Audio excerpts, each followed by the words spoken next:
Naniniwala ka ba na nasa 6,607 lang ang monthly down payment ng townhouse na to? Sa Madison Townhomes, makikita mo ang bahay na pasok sa budget mo at pasok sa location na gusto mo at talaga namang sulit ang bahay na to.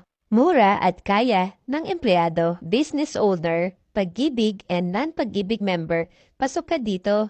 At paano ka nga ba makakakuha ng bahay dito sa Madison Townhomes, Barland, Cabanatuan? Ang kailangan mo lang ay dual ID, proof of income or payslip, at mag-ready ka ng 5,000 reservation fee. O halika na, mag-set ka ng presentation sa amin at site visit. Nasa pre-selling stage pa po ito kaya makakapili ka ng location na gusto mo at napaka-affordable pa ng price. Napakagandang investment po nito kasi pwede mo itong tirhan, pwede mo itong parentahan at ibenta ng mas mahal pagdating ng araw. Kaya ano pang hinihintay mo? Tara, mag-tripping na tayo. Sayang naman, baka tumaas pa ang price. Habang may mga location pa na maganda, may end unit at corner lot.